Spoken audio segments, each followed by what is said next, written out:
ஓம் முருகா போற்றி, கந்தா போற்றி, கடம்பா போற்றி, கதிர்வேலா போற்றி, அறுவடை வீடு கொண்ட முருகப்பெருமானே போற்றி போற்றி. என் செல்ல பிள்ளையே, உன் கஷ்டத்திற்கு இன்றுதான் கடைசி நாள். இந்த முருகப்பெருமான் சொல்வதை நம்பினால் ஒரு 4 நிமிடம் மட்டும் கேள், நிராகரித்து விடாதே. உன் வாழ்க்கைக்கு எது சிறந்தது என்று நம்புகின்றாயோ அதை முதலில் தைரியமாக செய்ய கற்றுக்கொள். உன் கடந்த கால அனுபவங்களை நினைத்து வருத்தப்படாதே. நீ அதிலிருந்து பெற்ற பாடத்தை கொண்டு உற்சாகத்துடன் நினைத்த செயல்களை தொடங்கு. உன்னுடைய இலக்கை தெளிவாக நிர்ணயிக்காமல் நீ எவ்வளவு கஷ்டப்பட்டாலும் அந்த இலக்கில் உன்னால் வெற்றி என்பது நிச்சயமாக கிடைக்காது. முதலில் நீ எதை நோக்கி செல்கிறாய் என்று முடிவு பண்ணிவிட்டு முன்னேறி போராடி ஒரு விஷயத்தை அடையும் போதுதான் வாழ்க்கை அர்த்தமுள்ளதாக மாறுகிறது. அதே நேரத்தில் முயற்சி செய்து தவறாக போன செயல்களை சந்தோஷமாக ஏற்றுக்கொள். ஏனென்றால் தவறில் மட்டும்தான் பாடங்களை கற்றுக்கொள்ள முடியும். உனக்கான கவலைகளும் குழப்பங்களும் எல்லாம் கண்டிப்பாக மாறும் சூழ்நிலைக்கு நீ இப்பொழுது வந்து விட்டாய். அதற்கெல்லாம் கடைசி நாள்தான். கவலைகளுக்கு காரணம் கர்மவினை மட்டும்தான். நான் எந்த தவறும் செய்யவில்லையே முருகா என்று நீ புழங்குவது இந்த முருகப்பெருமானுக்கு நன்றாக கேட்கிறது. முந்தைய ஜென்ம பலன்தான் காரணம். முந்தைய ஜென்ம பலன்கள் தான் காரணம். கஷ்டம் தொடர்கதையாக இருக்காது, நிச்சயமாக இல்லை. எப்போது இந்த முருகப்பெருமானின் கரங்களை பற்றி கொள்ள ஆரம்பித்தாயோ அப்போதே நீ விடுதலையின் படியில் கால் வைத்து விட்டாய் என்பதை உறுதியாக நம்பு. ஒன்று மட்டும் நல்லா தெரிஞ்சுக்கோ என் செல்லமே, பழி சொல்ல 10,000 பேர் வருவார்கள். ஆனால் வாழ்வதற்கு வழி சொல்ல ஒருவர் கூட வரமாட்டார்கள். வாழ்க்கையை நீயாகத்தான் வாழ கற்றுக்கொள்ள வேண்டும். யாரையும் அண்டி இருக்க வேண்டாம். எதை செய்ய வேண்டும் செய்யக்கூடாது என்று நீயே சிந்தித்து செய்து பழகு. பின் விளைவுகள் ஏற்படாத வண்ணம் பார்த்துக்கொள்.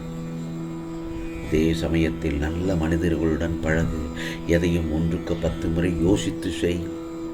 உன்னுடைய மனதில் ஒரு சில நேரம் தோன்றுவது இந்த உலகில் வாழ்வதை விட வீழ்வதே மேல் என்று நினைப்பாய். அது முற்றிலும் தவறு தவறு தவறு. துன்பம் வரும்போது அதை கடந்து போக தைரியமாக யோசித்து செயல்படணுமே தவிர கோழையாக எந்த ஒரு கெட்ட முடிவையும் எடுக்கக்கூடாது. கவலைப்படாதே. உனக்கான நல்ல நேரம் தொடங்கிவிட்டது, வந்துவிட்டது. தைரியமாக இரு. நீ நினைத்ததெல்லாம் நடக்கும், கேட்டதெல்லாம் கிடைக்கும் தருவாயில்தான் என் செல்ல பிள்ளை நீ இப்பொழுது இருக்கிறாய். நான் சொல்வதை 4 நிமிடம் கேள் என்று சொன்னேன். நிச்சயமாக கேட்பதால் நீ என்னிடம் பல முறை கேட்ட வரத்தை நிச்சயமாக நான் தரப்போகிறேன். இதோ அதை சந்தோஷமாக பெற்றுக்கொள். உனது வாழ்க்கையை சந்தோஷமயமாக மாற்றி அமைத்து விடுவேன். சில நேரங்களில் உனது வாழ்க்கையே போராட்ட களமாக உள்ளது, அப்படித்தானே? அந்த களத்தில் இருந்து தான் உன்னை மீட்டெடுக்கிறேன். நீ பட்ட வேதனையில் இருந்து விடுபட்டு விட்டாய். ஆம் செல்லமே, பொறுமையாக இரு. நீ பெருமைப்படும் அளவுக்கு உயரப் போகிறாய். உன் கஷ்டத்தின் இறுதியில் உனக்கு நிறைய நன்மை மட்டும்தானே கிடைக்கும். ஏன் வருத்தப்படுகிறாய், பயப்படுகிறாய்? வேண்டாம், பயப்படவே வேண்டாம் என் செல்லமே. நீ நினைத்ததெல்லாம் நிச்சயமாக நடக்கும். முதலில் இந்த முருகப்பெருமான் சொல்வதை என்ன தெரியுமா? அழுவதை நிறுத்திவிடு, பதற்றத்தை தவிர்த்துவிடு, கோபத்தை குறைத்துவிடு, நிதானத்தை வளர்த்துக்கொள். இதைத்தான் நான் உன்னிடம் பலமுறை கூறியிருக்கிறேன். உனக்கு துணையாக நான் இருக்கும் பட்சத்தில் நீ ஏன் கவலைப்படுகிறாய்? கண்களின் இமை போல உன்னை காப்பேன். உனக்கு துணையாக நான் இருக்கிறேனே. துணிந்து முடிவெடு. துன்பம் வந்தால் நான் விரட்டி விடுவேன். ஆம் செல்லமே, நிச்சயமாக உனக்கான நேரம், நல்ல நேரம் துவங்கிவிட்டது. இனி உன் வாழ்வில் சந்தோஷம்தான். படிப்படியாக முன்னேறப் போகிறாய்.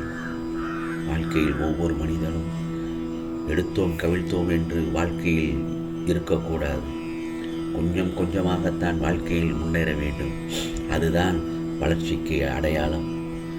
சர்ரென்று வளர்ந்து விட்டால் அதே நேரத்தில் எப்படி நீ மேலே போனாயோ அதே நேரத்தில் அதே போலத்தான் கீழே வந்து விடுவாய். ஆகவே பல அதிசயங்கள் நடக்கப் போகிறது. கேட்டது கிடைக்கப் போகிறது. உனக்கான நேரம் துவங்கிவிட்டது என்று சொன்னேன் அல்லவா? நிச்சயமாக நல்லா தெரிஞ்சுக்கோ. ஒன்று மட்டும், நீ இன்று படும் அவமானங்கள் எல்லாம் நாளை உனக்கு வெகுமதிகளாக மாறப்போகிறது. எப்பொழுது என்னை நோக்கி நீ வேண்டுதல் செய்ய ஆரம்பித்தாயோ அந்த நேரத்திலேயே உனக்கான பதில் தரும் வேலையை நான் துவக்கிவிட்டேன். நீ சோதனைகளை சந்திக்க சந்திக்க வெற்றிகளை சேகரித்துக் கொண்டிருக்கிறாய் என்றுதானே அர்த்தம். சோதனைகளே வாழ்க்கை அல்ல. நீ கனவிலும் நினைத்து பார்க்க முடியாத சொர்க்க வாழ்க்கையை நிச்சயமாக வாழப்போகிறாய். என்னுடைய பிள்ளைகளின் கஷ்டங்கள் எல்லாம் என் கஷ்டம். அதை தீர்த்து வைப்பது தானே இந்த முருகப்பெருமானின் வேலை.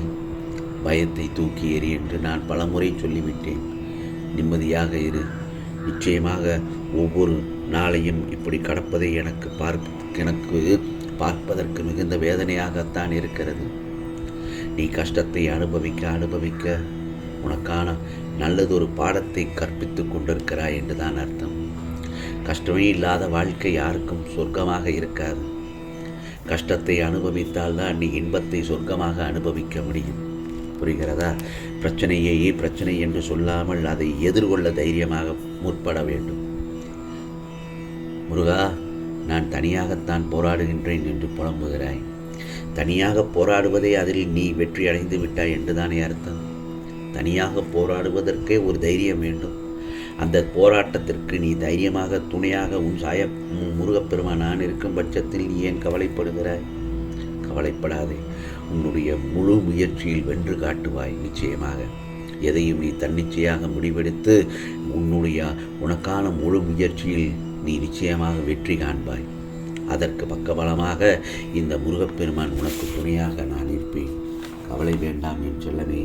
எதையும் கடந்து செல்ல கற்றுக்கொள்ள வேண்டும். பிறகு உன்னை எல்லோரும் ஆச்சரியமாக பார்ப்பார்கள். எப்படி இவ்வளவு கஷ்டத்தில் இருந்தாலும் தைரியமாக மேலெழுந்து வந்து விட்டானே என்று. அதற்கு காரணம் என்ன தெரியுமா? உன்னுடைய தன்னம்பிக்கையும் உன்னது பொறுமையும் உனது கோபமில்லாத வாழ்க்கையும் தான். சகிப்புத்தன்மையான வாழ்க்கை தான். இவையெல்லாம் ஒரு மனிதனுக்கு இருந்து விட்டாலே போதும், அவன் வாழ்க்கையில் முன்னேறி தொடங்கிவிட்டான் என்றுதானே அர்த்தம். கவலைப்படாதே. ஒவ்வொரு முறையும் ஒவ்வொரு செயலையும் செய்யும்போது பொறுமையோடும் நம்பிக்கையோடும் நிதானமாக செயல்பட கற்றுக்கொள். நிச்சயமாக உனக்கு எல்லாம் சாதகமாகத்தான் நடக்கும். பிறகு வாழ்க்கையில் நீ உயர்ந்த நிலைக்கு நிச்சயமாக அடைந்து விடுவாய். நீ நினைத்தது நடக்கும். நிச்சயமாக நடக்கும். இது முருகப்பெருமானின் அருள் வாக்கு, சத்திய வாக்கு. உனக்கானதெல்லாம் நல்லது நடக்கும். நல்லது மட்டுமே நடக்கும். அதுவும் நன்மையாகவே நடக்கும். ஓம் சரவண பவ. ஓம் சரவண பவ. ஓம் சரவண பவ.